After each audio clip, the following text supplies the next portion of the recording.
अमेरिकी इंटेलिजेंस सूत्रों का कहना है कि ईरान की सरकार गिरने के फिलहाल कोई संकेत नहीं है। यानी ईरान में जो रिजीम चेंज की बात अमेरिका कर रहा था, ऐसा कुछ भी दिखाई नहीं दे रहा है। और इसकी वजह यह है कि अब भी जनता पर उसकी पकड़, यानी ईरान की सरकार की पकड़ वहां की जनता पर बनी हुई है। आयतुल्लाह अली खामनेई के बेटे मुस्तफा खामनेई को जनता ने स्वीकार कर लिया है। इस बात को ट्रंप शायद पचा नहीं पा रहे होंगे, लेकिन हकीकत यही है कि ईरान ने अमेरिका को झुका दिया है, उसके मंसूबों को फेल कर दिया है। इधर यूके मैरीटाइम ट्रेड ऑपरेशंस यानी यूकेएमटीओ, इसने एक चिंता बढ़ाने वाली खबर बताई है दोस्तों। खबर यह है कि जंग की चपेट में कार्गो यानी मालवाहक जहाज भी आ रहे हैं। 28 फरवरी से अब तक जहाजों पर 16 हमलों की रिपोर्ट सामने आई है। कल और आज ही कम से कम 3 हमले हॉर्मुज स्ट्रेट और ओमान की खाड़ी में हुए हैं। इन सारी वजहों से वैश्विक अर्थव्यवस्था को बड़ी चोट पहुंच रही है और डोनाल्ड ट्रंप तो हमेशा व्यापार के नाम पर ही युद्ध रुकवाने के दावे करते आए हैं। तो अब उनसे सवाल होने लगे हैं कि जंग से दूर रहने वाले देश भला क्यों आर्थिक हमलों का शिकार बन रहे हैं। आप जानते हैं कि दुनिया भर में तेल की कीमतों में तेजी से इजाफा हुआ है और इसके अलावा गैस की भी किल्लत हो रही है। शायद इसी को ध्यान में रखते हुए अब अमेरिका का कहना है कि हम जल्दी ही जंग खत्म कर सकते हैं। तो क्या इसका मतलब अमेरिका हार मानकर पीछे हटेगा या रस्सी जल गई, ऐठन नहीं गई, बल नहीं गया? ये कहें रस्सी जल जाने के बाद अपने बल दिखाती रहेगी, यह देखना पड़ेगा। दूसरी तरफ देश में भी ईरान पर जंग के कारण कोहराम मचा हुआ है। आज तो संसद में, जी हां, संसद का बजट सत्र चल रहा है, आप जानते हैं। और उसी बजट सत्र में राहुल गांधी और हरदीप सिंह पुरी आमने सामने हो गए और इस मौके पर चौका मारते हुए विपक्षी सांसदों ने एप्स्टीन का दोस्त जैसे नारे भी लगा दिए। मोदी सरकार के लिए यह सब जो है एक भयानक सपने की तरह है कि जिस चीज से भागना वो चाहती है वही उसके सामने आकर खड़ी हो जाए। आज यही संसद में हुआ।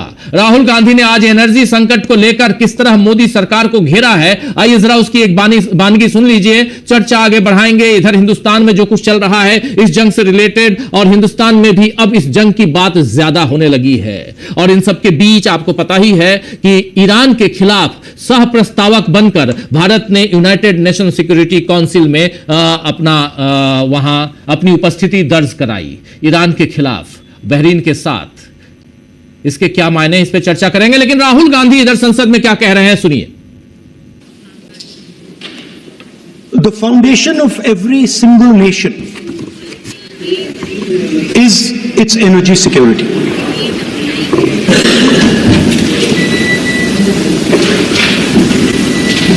And I do not say this lightly, but allowing the United States to decide who we buy oil from, who we buy gas from, whether we can buy oil from Russia or not, whether our relationship with different oil suppliers can be decided by us. This is what has been bartered. And this is a very puzzling fact for me. It has been a very puzzling fact why a nation the size of India would allow any other nation, the president of another nation, to give us permission to buy Russian oil, to decide who our relationships are with. And this has been a puzzle, and I've been trying to figure this puzzle out. तो यहां सुना आपने, राहुल गांधी अंग्रेजी में कह रहे हैं, लेकिन हिंदी में आपके सामने रखता हूं। राहुल गांधी ने कहा है कि मिडिल ईस्ट में जंग छिड़ गई है, अमेरिका, इजराइल और ईरान जंग में हैं। इस जंग के बहुत बड़े नतीजे होंगे, जहां से दुनिया का 20% तेल बहता है। स्ट्रेट ऑफ हॉर्मुज बंद हो गया है, इसका बहुत बुरा असर होगा, खासकर हम पर, क्योंकि हमारे तेल और नेचुरल गैस का एक बहुत बड़ा हिस्सा स्ट्रेट ऑफ हॉर्मुज से आता है। दर्द तो अभी शुरू हुआ है। जी हां, दर्द तो अभी शुरू हुआ है, ये कह रहे हैं राहुल गांधी। रेस्टोरेंट बंद हो रहे हैं, एलपीजी को लेकर बहुत ज्यादा पैनिक है, ये तो बस शुरुआत है, ये कह रहे हैं राहुल गांधी। इस पर पेट्रोलियम मंत्री हरदीप सिंह पुरी ने जवाब दिया कि देश में पैनिक की वजह से डिमांड बढ़ी है, तेल और गैस की कोई कमी नहीं है और भारत लंबे समय के लिए तैयार है। यही बात तो कल नरेंद्र मोदी ने भी कही थी। लेकिन जिस तरह पूरे देश में लोग खाली सिलेंडरों के साथ सड़कों पर खड़े हैं, वो बता रहा है कि भारत को मोदी इस संकट के लिए तैयार नहीं कर पाए, वरना कोई वजह नहीं थी कि इस समय लोगों को परेशानियों में एक बड़ी परेशानी जो है वो, और उनकी परेशानियों में एक बड़ी परेशानी और जुड़ जाए। अगर आप नहीं समझ सकते तो इन तस्वीरों को देख लीजिए। कई लोग कहते हैं और सरकार के नुमाइंदे कहते हैं कि आप यहां पैनिक क्रिएट कर रहे हैं, जैसे राहुल गांधी को कह रहे हैं हरदीप सिंह पुरी, उसी ढंग से हमें भी कहते हैं कि आप पैनिक क्रिएट कर रहे हैं। देख लीजिए तस्वीरें, एएनआई के रिपोर्टर्स जाके बात कर रहे हैं। ये ऑथेंटिक न्यूज एजेंसी है एएनआई, आप जानते हैं, उसकी ये रिपोर्ट और उसके ये विजुअल्स हम आप तक रख रहे हैं। तो सरकार समझ सकती है कि ये क्या चल रहा है। लंबी लिस्ट, लंबी संरक्षित है और तेल की जो मात्रा संरक्षित की गई है वो उससे भी ज्यादा है जो हॉर्मूज से मिलती थी। संकट से पहले भारत का लगभग 45% कच्चे तेल का आयात हॉर्मूज स्ट्रेट के रास्ते होता था। भारत ने उतना कच्चा तेल संरक्षित कर लिया है जो हॉर्मूज स्ट्रेट के बंद रहने के समय में मिलने वाले तेल से भी अधिक है। एलपीजी के उत्पादन में 28% की बढ़ोतरी की गई है। उन्होंने यह भी कहा कि आगे की खरीद भी जारी रहेगी। पुरी ने आगे यह भी कहा है कि मोदी सरकार की सबसे बड़ी प्राथमिकता यह है कि भारत के 33 करोड़ परिवारों, खासकर गरीब और वंचित लोगों की रसोई में किसी तरह की कमी न हो। घरेलू आपूर्ति पूरी तरह सुरक्षित है और डिलीवरी पहले के जैसी ही की जा रही है। ये बातें कितनी सच हैं, हरदीप पुरी साहब को जरा सड़कों पे जाके देखनी चाहिए। इन बातों को, उनकी बातें, ये लाइनें जो दिखाई दे रही थीं दिल्ली से लेकर अलग अलग जगहों की, वो लाइनें इनकी बातों को खारिज करती हैं। कहती हैं कि आप हरदीप सिंह पुरी साहब, आप संसद के अंदर झूठ बोल रहे हैं। ये झूठ शब्द भले संसद के अंदर अमर्यादित हो, ये अस्वीकार्य हो, इसे एक्सपंज कर दिया जाए संसद के अंदर, लेकिन संसद के बाहर यही कहा जाएगा हरदीप पुरी के लिए कि आप झूठ बोल रहे हैं। सच्चाई ये नहीं है, लोग पैनिक में हैं। अब संसद में खड़े होकर केंद्रीय मंत्री ने जो कुछ कहा है, जमीनी हालात वैसे तो दिख नहीं रहे। तो सवाल यही है कि क्या सरकार ने एक बार फिर लोगों को गुमराह किया है, या आप और हम जो आंखों से देख रहे हैं उस पर यकीन न कर सरकार की बात ही हम सुने। ऐसे भी अंधभक्तों की कमी नहीं है, आंखों पे पट्टी बांधकर आप सरकार की बात सुनते रहते हैं। आपको बता दूं कि आज राहुल गांधी ने एक तरफ नरेंद्र मोदी को घेरा है और साथ ही केंद्रीय मंत्री हरदीप सिंह पुरी को घेरते हुए उनकी तरफ इशारा करते हुए कहा है कि मैंने पहेली सुलझा ली है। राहुल गांधी ने कहा है कि मैंने पहेली सुलझा ली है और पहेली समझौते के बारे में है, यानी कॉम्प्रोमाइज के बारे में है। हमारे यहां एक सज्जन बैठे हैं जो पेट्रोलियम मंत्री हैं। उन्होंने खुद कहा है कि वो मिस्टर एप्स्टीन के दोस्त हैं। राहुल के इतना कहते ही संसद में हंगामा होने लगा। स्पीकर ओम बिरला आज मौजूद थे, लंबा चौड़ा उन्होंने भाषण दिया पहले जब वो कुर्सी पे आए, लेकिन उसके बाद जब ये सारे कांड हो रहे थे, सब कुछ हो रहा था, तब राहुल गांधी ने जैसे ही ये कहा कि आप तो पहले ही कह चुके हैं कि आप एप्स्टीन के दोस्त हैं, स्पीकर ओम बिरला ने राहुल गांधी को टोकते हुए कहा कि नहीं, आपने जो नोटिस दिया है उस पर बोलिए, आप प्रतिपक्ष के नेता हैं, उस पर ही बोलिए, इसके अलावा इजाजत नहीं दी जाएगी। जरा सुन लेते हैं, सुनिए जरा। We have a gentleman sitting here who is the oil minister. He himself has said that he is a friend of Mr. Epstein. Sir, I'm talking about oil security, sir. Sir, I'm talking about oil national. I'm talking about economic security, sir. Sir, here I have a document which shows that his daughter has received money from George Soros. Authenticate कर रहे हैं George Soros से कौन कैसे पैसा लिया। तो घूम फिर कर, जी हां, घूम फिर कर एप्स्टीन का जिन्न बोतल से बार बार बाहर आ ही रहा है। ट्रंप ने भी इससे बचने के लिए ईरान पर हमला बोल दिया, लेकिन उसमें और ज्यादा अमेरिका को फंसा दिया। इधर भारत में भी यह मुद्दा दबाया जाना नामुमकिन लग रहा है। इस बीच रूसी मीडिया, जी हां, आरटी, आप जानते हैं, रशिया टुडे ग्रुप, इसने यहां से खबर आई है कि अमेरिकी B-2B जो B-2 बॉम्बर है, उसने ईरान के न्यूक्लियर साइट पर हमले किए हैं।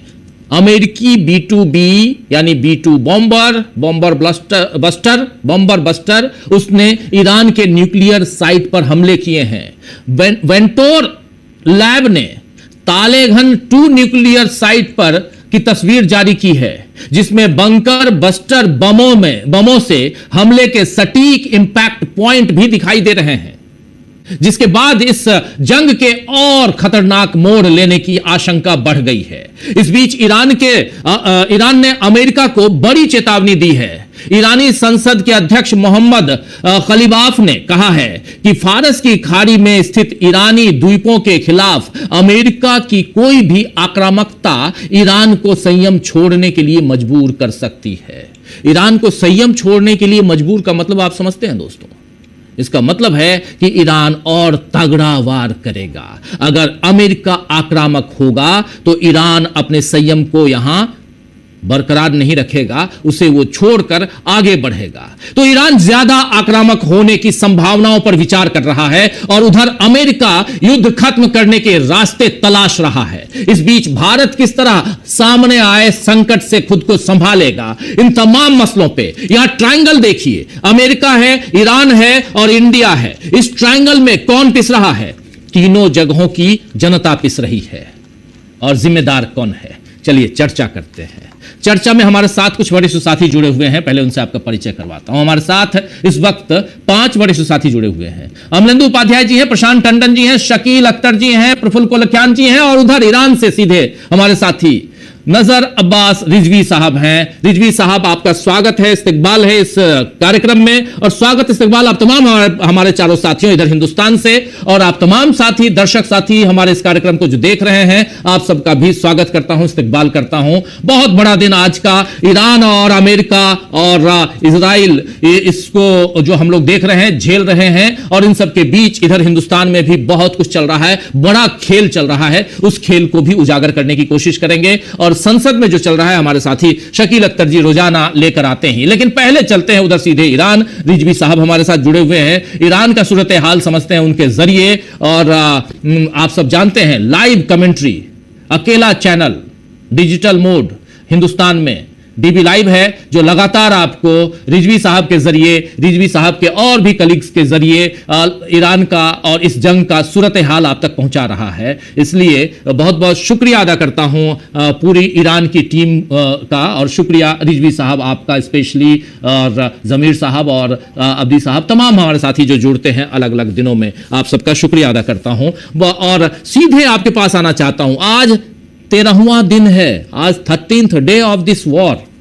और अभी लास्ट में ये बयान बहुत मायने रखता है कि जो संयम है, जो अभी तक हम लोगों ने अभी तक शांति बरकरार रखने की जो कोशिश की है, जो हमले किए हैं, जो वो हमले उस कदर नहीं किए जिस कदर होने चाहिए थे। और अगर अमेरिका इसमें हमारे उस संयम को तोड़ेगा तो फिर अंजाम भुगतने के लिए तैयार रहे। इसके क्या मायने हैं, जरा रिजवी साहब बताइए। बहुत बहुत शुक्रिया कि आपने जो है मौका दिया, एक प्लेटफॉर्म दिया कि जहाँ से ईरान के जो ईरान का भी पॉइंट है वो यहाँ से बयान किया जा सके दर्शकों के लिए। और जो वरिष्ठ साथी जुड़े हैं उनका भी मैं शुक्रिया कहता हूँ। साथ साथ तमाम आपके व्यूअर्स को, तमाम दर्शकों को आदाब अर्ज करता हूँ। देखिए, ये जो पहले भी बात तय हो चुकी है, ये बात बिल्कुल वाज़ेह हो चुकी है कि अमेरिका इस जंग में, इस युद्ध में जो है बुरी तरीके से उलझ चुका है। तो और वो अब ये चाहता है कि किसी तरीके से हम एक बहाना बना के, किसी तरीके से कोई बात करके इससे बाहर निकल जाए। और कुछ इंटेलेक्चुअल्स का जो है तहलील करते हैं, उनका ये भी कहना है कि अमेरिका और खासतौर पर ट्रम्प का जो नेचर है, अब उसको बलि के बकरे चाहिए इस जंग को खत्म करने के लिए। क्योंकि ट्रम्प का जो मिजाज है वो एक व्यापारी है, और व्यापारी होता है वो आसानी से हार नहीं मानना चाहता, और हार हो भी जाए तो उसको स्वीकार नहीं करता। तो कभी वो अपने दामाद को डांटता है, कभी वो कॉफ को डांटता है, कभी वो जो है पीटर को डांटता है, कभी वो नेतन्याहू को जवाब लगाता है। तो अभी जो है ना, उनका जो मानसिक संतुलन जिस पे हम लोग बात करते आए हैं, जो मानसिक संतुलन नहीं सही है, वो और ज्यादा उनका संतुलन अभी खराब होगा। और इस तरह के बयानात देंगे कि हम ये करने वाले हैं, हम वो करने वाले हैं। आपसे पहले भी बात होती रही है कि आज रात जो है वो कयामत की रात है, हम जो है 20 गुना बड़ा हमला करने वाले हैं, हमने नेवी खत्म कर दी, हमने एयरफोर्स खत्म कर दी, अब हमारा कोई टारगेट ही नहीं है। तो एक बहुत अच्छी बात कही हमारे एक दोस्त ने, तो अभी जो जितने हमले हो रहे हैं ईरान में, वो सारे जिन्नात कर रहे हैं, वो सारे प्रेत आके कर रहे हैं हमले, मिसाइल लगातार बरसाई जा रही है, 41 वेव्स चल चुकी है मिसाइल्स की। स्ट्रेट ऑफ हुर्मुज में जो हाल है, एक भी जो जहाज है वो गुजर नहीं पा रहा है, तो ये भी जिन्नात आके कर रहे हैं। तो कोई टारगेट नहीं बचा है, लेकिन उसके बाद भी कोशिश करते हैं कि कहें कि अब हम बहुत बड़ा हमला करें। तो ये जो आपस में जो ना कॉन्ट्राडिक्शन है ट्रंप की बातों में, एक तरफ कह रहे हैं कि जंग खत्म हो गई है, बस निकलने ही वाले हैं, एक तरफ कह रहे हैं कि हम हमला बढ़ाने वाले हैं। तो इस तरह के जो ये बयानात इनके आते हैं, इस बयानात से निपटने के लिए जो खलीबाफ साहब ने बयान दिया है कि अगर आपने कोई भी ऐसी सेंसेशनल काम किया कि जैसे आपने गलत मिस कैलकुलेशन करके आपने जो है पहली जंग शुरुआत करी और आयतुल्लाह खामनेई को शहीद किया, आपका मिस कैलकुलेशन था, आपको गलत इंफॉर्मेशन दी गई थी, आप नहीं सही तरीके से समझ पाए और इसमें आगे उलझ गए हैं। तो अगर इस तरह की कोई गैर मानवीय हरकत करी, जैसे कि आपने जंग की शुरुआत में बच्चों को स्कूल पे अटैक किया, या जो इनके जहाज हैं जो अनआर्म्ड था, मिलिट्री क्षेत्र से दूर था, उस पर हमला किया, इस तरह की कोई भी गैर इंसानी हरकत करी, तो वाकई ईरान का जो हमले का मैंने देखा था 3 या 4 दिन पहले बयान आया था IRGC का कि हम 20% जो है अपने हमले की शिद्दत को बढ़ा रहे हैं। तो मुझे ताज्जुब भी हुआ कि वाकई कितना संयम है। एक तरफ की आपके हॉस्पिटल पे अटैक हो रहा है, आपके सिविलियन टारगेट्स पे अटैक हो रहा है, आपके बच्चों को मारा जा रहा है, आपके स्कूल के अटैक हो रहा है, लेकिन पूरी संयम के साथ IRGC प्लान तरीके से, क्योंकि यहाँ पे जो है मिस कैलकुलेशन नहीं है, यहाँ पे जज्बात में आगे हमले नहीं हो रहे हैं, यहाँ पे एक जंग है, जंग की तैयारी है, पूरा इनका महाज तैयार है, इन्होंने बहुत प्लान तरीके से इस जंग की तैयारी की है। तो वो जो बात आई है कि शिद्दत बढ़ जाएगी और संयम खो देंगे, तो अभी जो मैंने बताया कि 20% का उन्होंने कहा था हमने इजाफा किया है, तो 100% का भी इजाफा हो सकता है, 200% का भी इजाफा जो है वो शिद्दत में हो सकता है। ये एक तरह से चेतावनी है ईरान की, अमेरिका के लिए, इस्राइल के लिए, कि जितना ज्यादा अभी आप इस जंग में उलझे हैं और आपको बयान आप देखते रहते हैं, रिपोर्ट्स आती रहती है वेस्टर्न मीडिया में, इतने बिलियन डॉलर का नुकसान हो गया, इतने बिलियन डॉलर का नुकसान हो गया। तो मुझे तो ऐसा लगता है कि रुपए पैसे का नुकसान जंग में बड़ा नहीं होता है, खासतौर से अमेरिका जैसे बदमाश का, कि जिनके पास पैसे के बड़े बड़े सोर्सेज हैं, ज्यादा है वो उनकी साख का होता है, उनकी हेजिमनी होती है, जो उनका एक टेरर है पूरी दुनिया में। आज से 10 साल 20 साल 50 साल देखें तो कोई अमेरिका के खिलाफ आवाज नहीं उठाता था, लेकिन आज आप देखें स्पेन मुखालफत कर रहा है और आयरलैंड मुखालफत कर रहा है, यूरोप के दूसरे ममालिक के अंदर मुखालफत शुरू हो गई, अमेरिका के हत्ता वो यूक्रेन की जिनको आपने साल पैसे दिए, मिसाइल दिए, वो यूक्रेन का डिफेंस मिनिस्ट्री का ऑफिशियल ट्विटर अकाउंट पे आके अमेरिका का मजाक बनाता है। तो अब वो जो एक आपकी पावर थी, आप जो वर्ल्ड पावर थे, आपकी हर जगह आबाद चलती थी, वो सब खत्म हो चुका है। तो ये हकीकत इनको समझनी चाहिए और अपने इस ख्वाबों की दुनिया से बाहर आना चाहिए कि हम जो कहेंगे वही चलेगा। तो इस वजह से ईरान ने यह बयान दिया है साफ करने के लिए कि अगर कोई भी इन्होंने शरारत करी कि जिसकी वजह से ईरान को कोई ऐसा नुकसान होता है कि जहां पे सिविलियन स्ट्रक्चर पे या बुरा हमला किया जाता है, तो ईरान बहुत शिद्दत से पूरी ताकत के साथ उसका जवाब देगा। जी, इसमें ये बताइए रिजवी साहब की जो CIA की रिपोर्ट, FBI की रिपोर्ट वहां जो आ रही हैं अमेरिका में जो दी जा रही हैं, उसमें लगातार ये बताया जा रहा है कि ईरान जो है वो बहुत मजबूती के साथ अभी भी परमाणु हमला करने तक की तैयारियां कर रहा है। ये वहां अमेरिका में बताई जा रही हैं। एक तरफ उनकी जो जांच एजेंसियां हैं, उनकी जो इस ढंग की इंटेलिजेंस जो एजेंसियां हैं, ये लोग जो बातें कर रहे हैं वो डोनाल्ड ट्रंप को डराने वाली बातें कर रहे हैं। दूसरी तरफ डोनाल्ड ट्रंप कह रहे हैं हम तो इस युद्ध को, इस जंग को जीत चुके हैं, जब भी चाहूं तब घोषणा कर दूं कि जंग समाप्त हो गई।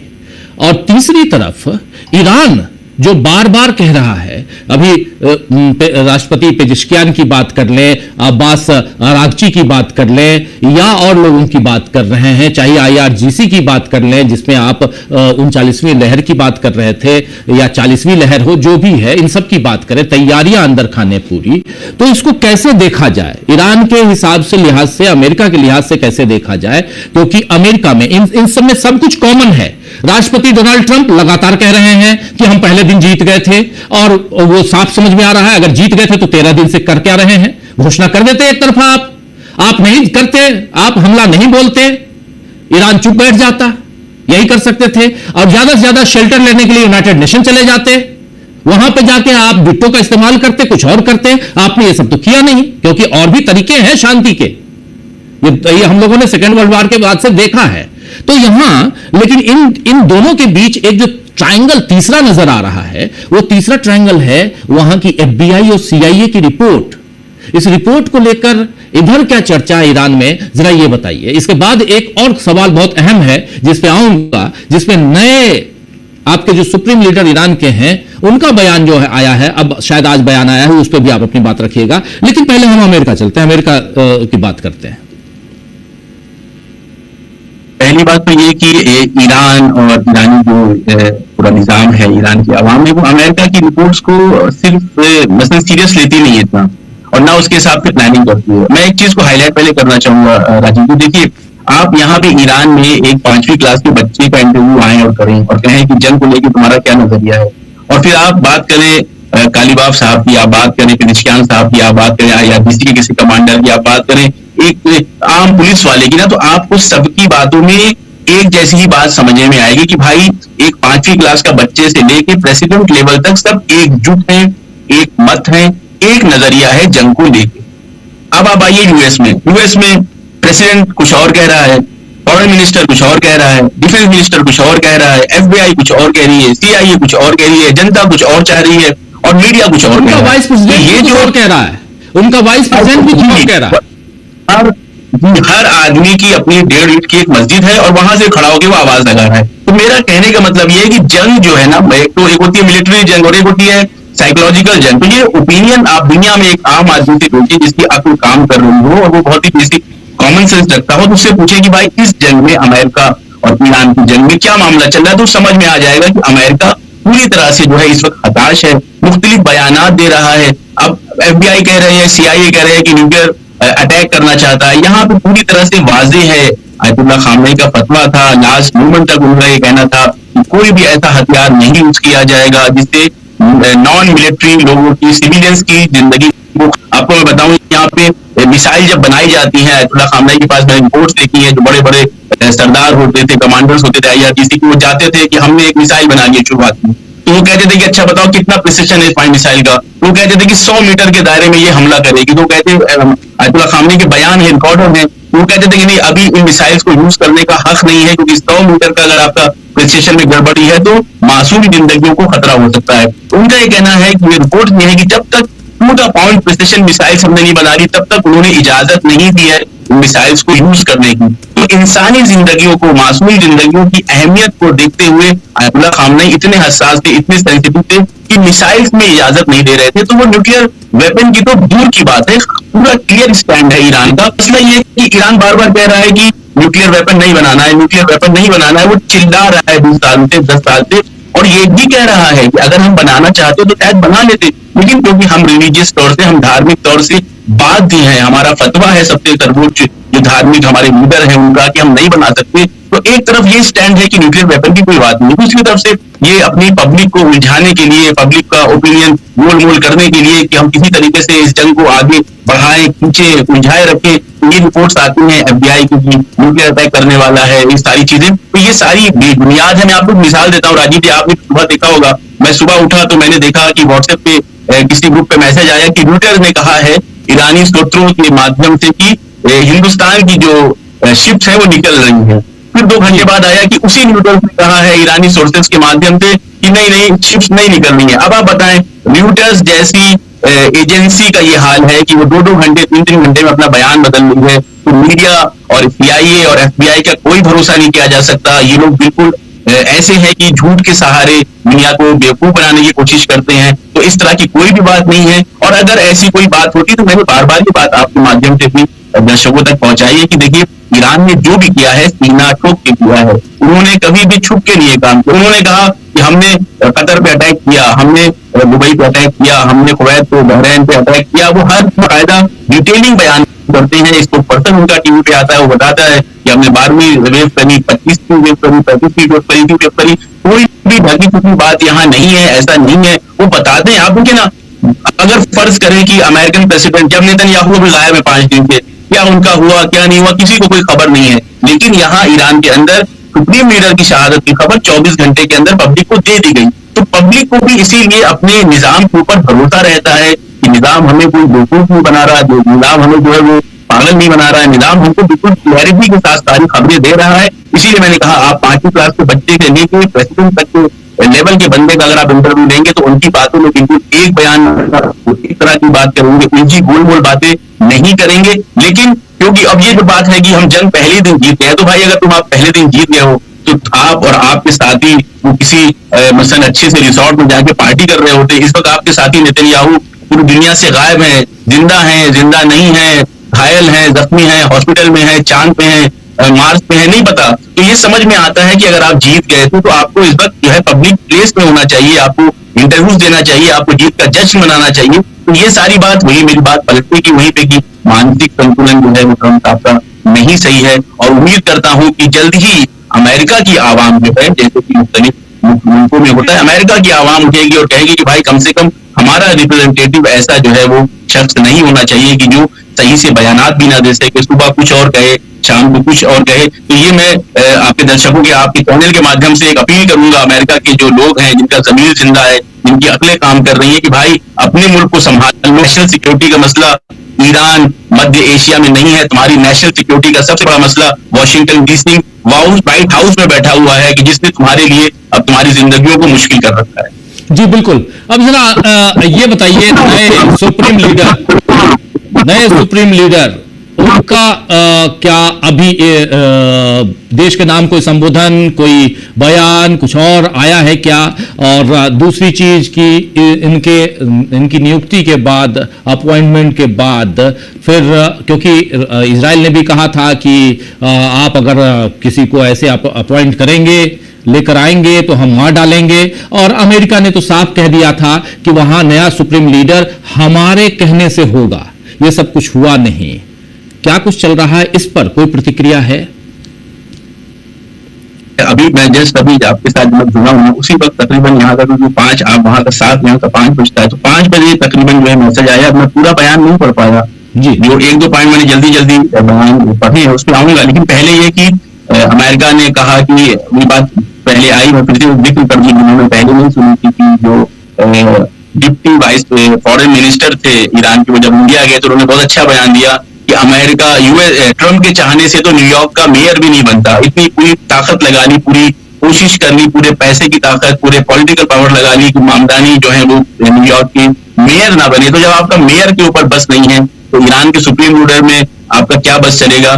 तो ये बात थी कि उसमें कोई, और ये वेनेजुला नहीं है कि आपने वेनेजुला से अगवा कर लिया वहां के प्रेसिडेंट को, और वहां के जो बाद में लीडरान आए हैं उनके साथ आपने साठगांठ करके उस पर कब्जा कर लिया है और उसका वहां का लूट रहे हैं वहां का तेल। तो उस पर एक ये तो पूरा है कि वेनेजुला नहीं है ईरान, और ईरान के सुप्रीम लीडर जो सेलेक्ट हुए उसका पूरा एक कॉन्स्टिट्यूशनल प्रोसेस है, ईरान आईन है, ये संविधान है जिसके तहत ये मुल्क चलता है, उसके तहत उनको सेलेक्ट किया गया है। किसी भी बाहरी दबाव और प्रेशर में उनका सिलेक्शन नहीं हुआ है, और इसीलिए पूरे जोश के साथ पूरी आवाम में, मैं यहाँ ईरान के अंदर हूँ, एक भी कोई भी इस तरह की मुखालफत की आवाज कहीं से नहीं आ रही है।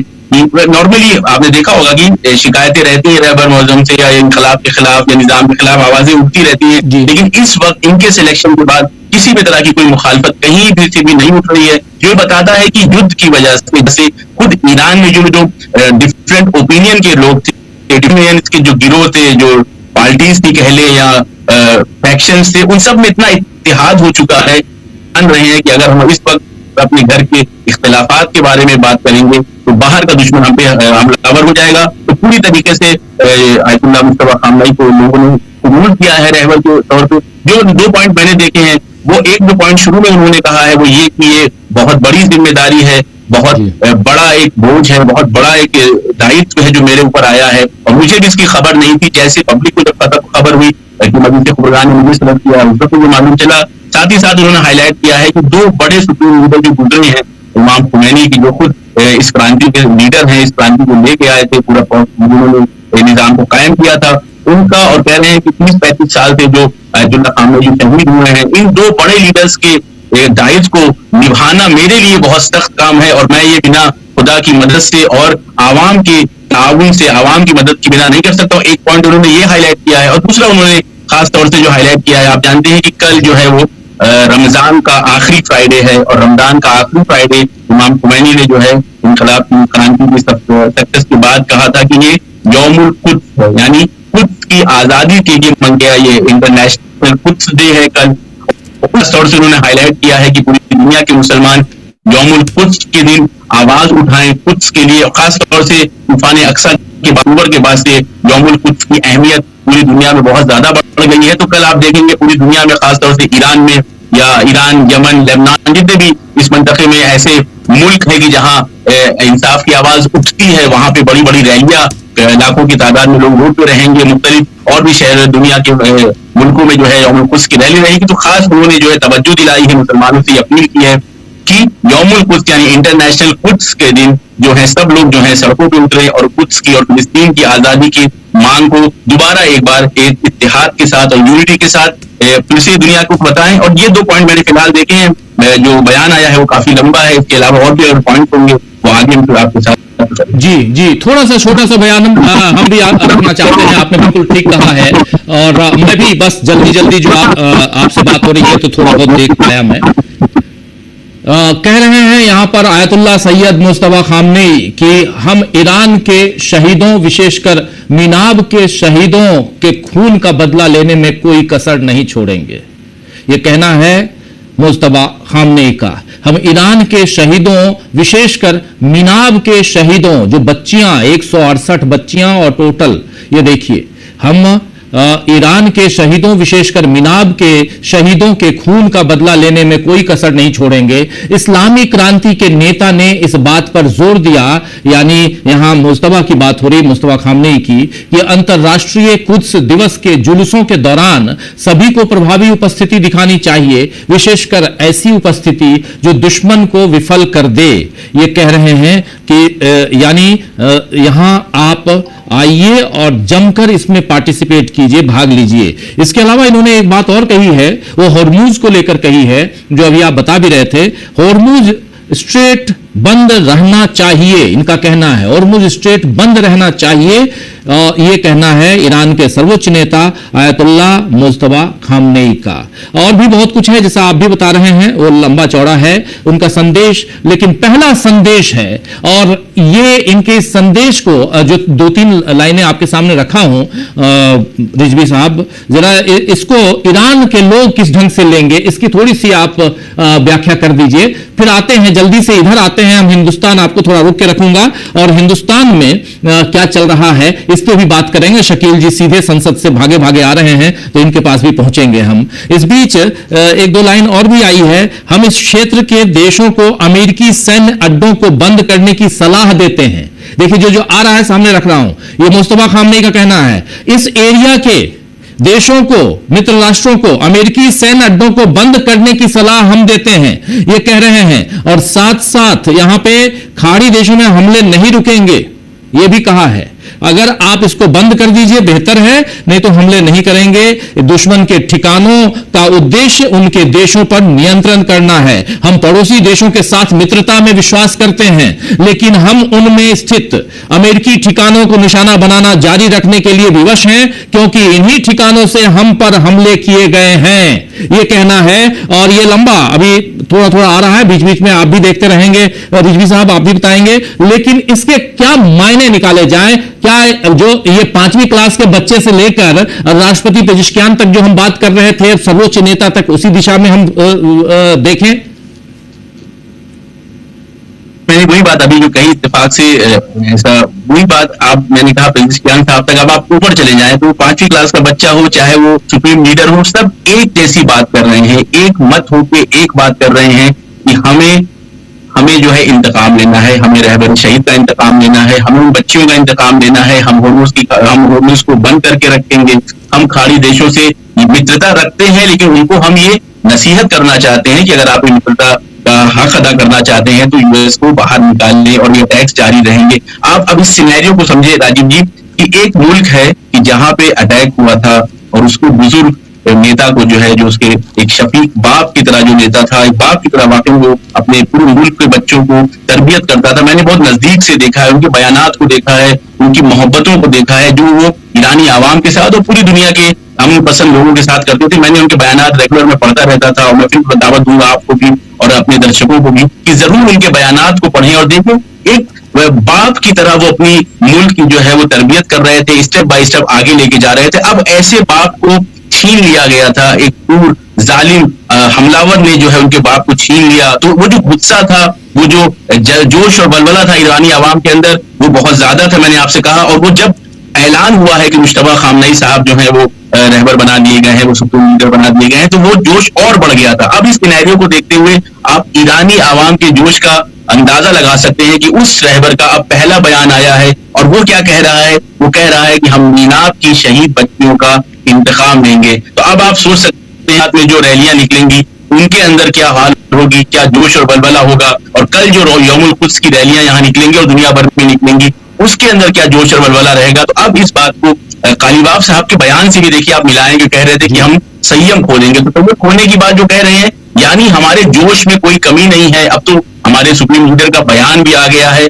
और वो भी ऐसा नहीं आया है खुदा खास्ता कि वो कह रहे हो कि भाई चलिए जंग बहुत हो गई है, बहुत नुकसान हो गया है, बहुत लोग मार दिए गए हैं, थोड़ा सा हल्का कर देते हैं मामला। नहीं, वो भी उसी खत पे चल रहे हैं, वो भी उसी लाइन पे जा रहे हैं, क्योंकि ऊपर से नीचे तक सब एक मत है, एक तरह का आइडियोलॉजी है, एक तरह की बात है कि हम पे हमला किया है, हमारे घर में घुस के आपने हमारे बुजुर्ग को शहीद किया है। तो जब तक हम अपने जो टारगेट्स हैं, हमारे जो अहदाफ है, उनको पूरा नहीं कर लेंगे, कि जिसमें सबसे पहला, मैं कह रहा हूं बार बार, सबसे पहला हदफ ये है कि इस पूरे मंतके से, इस पूरे रीजन से, पश्चिमी एशिया से अमेरिका के नजिस वजूद को जो है वो खत्म किया जाए, यहां से अमेरिकन बेसिस खत्म हो, तभी सही मानों में इस पूरे खित्ते के अंदर, और फिर उसका जब यहाँ शांति रहती है तो 15 दिन पहले तक पूरी दुनिया में शांति थी। जब यहाँ पे अशांति फैलती है, यहाँ पे हॉर्मोन्स बंद किया जाता है, तेल की सप्लाई बंद होती है, गैस की सप्लाई बंद होती है, तो फिर इंडिया में बेंगलोर, मुंबई, दिल्ली, लखनऊ, मुख्तलिफ जगह पे उसका असर दिखाई पड़ता है। तो ये क्योंकि एक ऐसा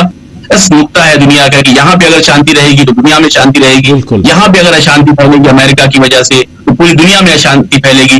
तो उसी खत पे जो है, उसी लाइन पे जो है वो ये बयान है। और इंशाल्लाह आप कल देखेंगे कि यौमुल कुद्स की रैलियों में किस जोश के साथ न सिर्फ ईरानी आवाम बल्कि पूरी दुनिया में जो मुसलमान हैं और जितने अमन पसंद लोग हैं, कि जो फिलिस्तीन की आजादी को चाहते हैं और चाहते हैं कि फिलिस्तीन को उसका हक दिया जाए, उसके जो छीन लिया गया है उसकी सरजमीन, उसको वापस किया जाए। तो कल की यौमुल कुद्स की जो कुद्स डे की जो रैली है, उसमें भी बहुत जोश और बलबले के साथ दुनिया भर के लोग जो है वो शिरकत करेंगे। जी बिल्कुल बिल्कुल। यहां पे उन्होंने ये भी कहा है कि हमने देखा है कि कैसे बहादुर और निष्ठावान यमन ने गजा के उत्पीड़ित लोगों की रक्षा नहीं छोड़ी, आप, और कैसे बलिदान देने वाले हिजबुल्लाह ने सभी बाधाओं के बावजूद इस्लामी गणराज्य का समर्थन किया, और इसी प्रकार इराकी प्रतिरोध भी साहसपूर्वक इस मार्ग पर आगे बढ़ा है।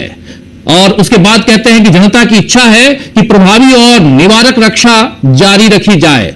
हॉर्मुज स्ट्रेट को बंद करने की रणनीति का उपयोग जारी रखना भी आवश्यक है। ऐसे में अन्य मोर्चों को खोलने पर अध्ययन किए जा रहे हैं जहां दुश्मन अनुभवहीन है और बुरी तरह कमजोर हो जाएगा, और युद्ध की स्थिति जारी रहने और हितों की जरूरत होने पर इसे सक्रिय किया जाएगा। और फिर कह रहे हैं कि यहां पर कि हम अलग अलग ढंग से इन तमाम चीजों को देख रहे हैं। ये सारी बातें कह रहे हैं यहां पर नए सुप्रीम लीडर ईरान के, और जोश भरने की कोशिश।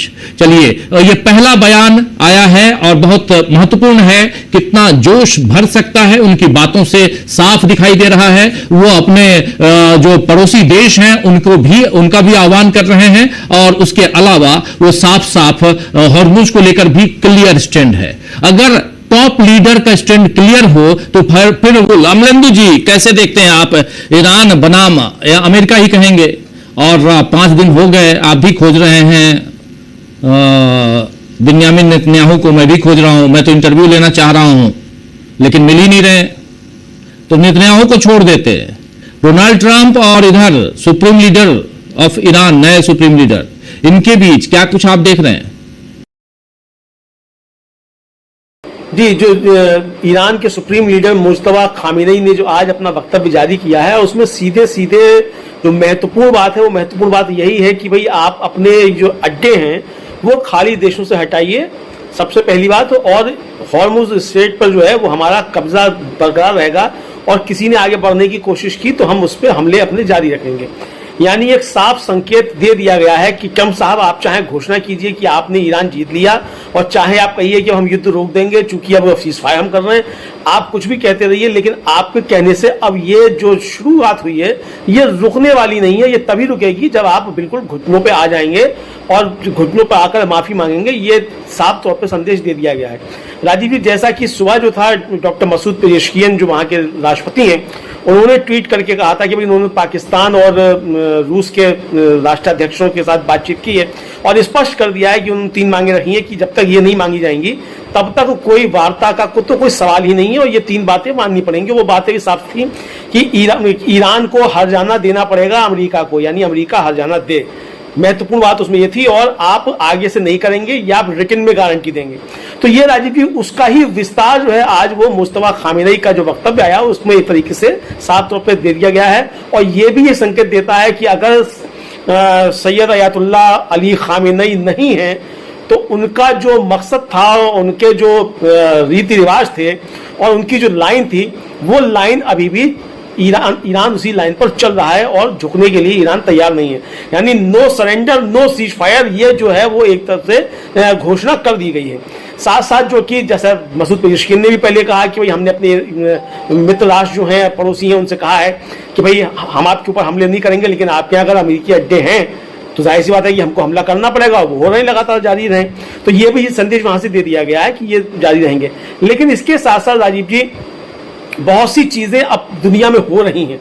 अभी तक तुर्की जो था राजीव जी, वो तुर्की एक तरीके से कहा जाए कि वो थोड़ी बीच की लाइन ले रहा था कि भाई थोड़ा इधर बचे थोड़ा उधर बचे, लेकिन अब तुर्की भी खुलकर एक तरीके से सामने आने वाला है और वो आने वाला इजराइल के खिलाफ ही है। ये एक तरीके से स्पष्ट हो गया। सुबह जो तुर्की के राष्ट्रपति एर्दोगन उनका जो बयान था और अब जो उनके विदेश मंत्री का बयान है, वो दोनों इसकी तरफ साफ संकेत कर रहे हैं कि इजराइल के खिलाफ अब वो एक लाइन ले रहे हैं और इजराइल को इस क्षेत्रीय जो शांति है उसके लिए खतरा मान रहे हैं। ये साफ तौर पर राजीव जी समझ में आने लगा।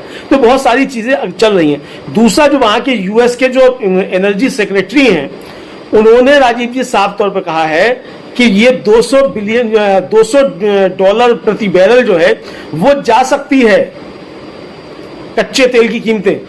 इनकार नहीं किया उससे, कहा है कि हालांकि जाएंगी नहीं, लेकिन जाएंगी नहीं तो आप कैसे कहते हैं जाएंगी नहीं, जब आप स्वीकार कर रहे हैं कि जा सकती हैं। तो ये राजीव जी इसका मतलब कि जो ईरान ने अपनी रणनीति तैयार की है, उस रणनीति से अब अमेरिका बुरी तरीके से घबराया हुआ दिखाई पड़ता है, कमर टूट चुकी है। और पेंटागन जो है राजीव जी, वहां का जो रक्षा विभाग है, उसने कांग्रेस को जो वहां की संसद है उसको बताया है कि जो शुरुआती 6 दिन है उसमें 11.3 बिलियन डॉलर जो है वो खर्च हो चुका है और ऑपरेशनल खर्च अलग है। यानी 11.3 बिलियन डॉलर के तो केवल संसाधन खर्च हुए हैं, ऑपरेशनल खर्च तो उसमें जुड़ा ही नहीं है। यानी लगभग 5 बिलियन डॉलर का रोज का खर्च हो रहा है। और ये युद्ध राजीव जी अगर मान लीजिए 1 महीना खिंच गया तो अमेरिका की तो अर्थव्यवस्था वैसी ही खत्म हो जाएगी। जो मेक अमेरिका ग्रेट अगेन है, घुटनों पे आ जाएंगे ट्रम्प साहब। डॉलर की हेजेमनी के लिए जो सब कर रहे हैं, पूरी दुनिया में तमाशे करते फिर रहे हैं, वो डॉलर कहां टिकेगा राजीव जी। फिर ऐसा ना हो जाए मोदी जी की बातें सही हो जाए कि डॉलर जो है वो $80 का 1 रुपया हो जाए। अभी तो 92 रुपए का 1 डॉलर है। तो ये परिस्थितियां पैदा हो सकती हैं। तो ट्रम्प साहब ने लेकर कहां फंसा दिया है अपने देश को, ये ट्रम्प साहब को सोचना है राजीव जी। ठीक है, ट्रम्प साहब को अगला चुनाव नहीं लड़ना है, मोदी जी तो बेचारे यहाँ काम करते हैं 18 घंटे, तो मोदी जी को चुनाव लड़ना है अगला, लेकिन ट्रम्प साहब को चलिए अगला चुनाव नहीं लड़ना है, लेकिन उनकी पार्टी को तो चुनाव लड़ना है। तो बहुत मुसीबत में एक तरीके से कहा जाए ले जाकर फंसा दिया है। और नेतन्याहू साहब नहीं मिल रहे हैं, कहां हैं अब राजीव जी। उनका इंटरव्यू लेने के लिए हो सकता है हम लोगों को जो है कई साल इंतजार करना पड़े और कहीं और जाकर करना पड़े इंटरव्यू उनका, तो अलग मसला है। पता नहीं कहाँ है, कहानी के मालूम नहीं पड़ रहे हैं। लेकिन बहुत चीजें राजीव जी एकदम स्पष्ट हो चुकी हैं कि मतलब ये स्थितियां जो हैं ये अब वहां से उनके निकलती चली जा रही हैं। इधर जो अली लारीजानी है, वहां की जो सुप्रीम कमांडर एक तरह से कही है उनको, जो नेशनल काउंसिल सिक्योरिटी काउंसिल है, उन्होंने ट्रम्प को एक बड़ा करारा जवाब दिया है राजीव जी। ट्रम्प ने धमकी दी थी कि वॉशिंगटन ने अगर मतलब हमने जो है वो उनके जो एनर्जी इंफ्रास्ट्रक्चर है उस पर हमले नहीं किया, वरना पूरा ईरान जो है अंधेरे में हो जाता। तो उस पर लारीजानी ने एक्स पर लिखा है कि बिल्कुल ट्रम्प साहब आप सही कह रहे हैं कि आपने नहीं किया हमला, अंधेरे में हो जाता, लेकिन आप ऐसी गलती कर लीजिए, हम तो आपका स्वागत करते हैं, क्योंकि आप जब हमारे एनर्जी इस पर हमला करेंगे तो आधे घंटे में पूरा मध्य पूर्व जो है वो अंधेरे में डूब जाएगा, और हम उस अंधेरे का इंतजार कर रहे हैं, चूंकि तब आपके सैनिकों की पिटाई करने में हमको बड़ा मजा आएगा। एक तरीके से उन्होंने साफ तौर पर कहा है। तो ट्रंप साहब, राजीव जी कुछ भी बड़बड़ाते रहते हैं, कुछ भी बोल देते हैं, पता नहीं यहाँ जो चीजें मिलती हैं हरी हरी, राजीव जी भारत में उसका सेवन करते हैं या क्या करते हैं, पता नहीं क्या करते हैं, लेकिन वो बहरहाल फंसाते चले जा रहे हैं अमेरिका को बुरी तरीके से। ये राजीव जी समझ में आ रहा है फिलहाल तो।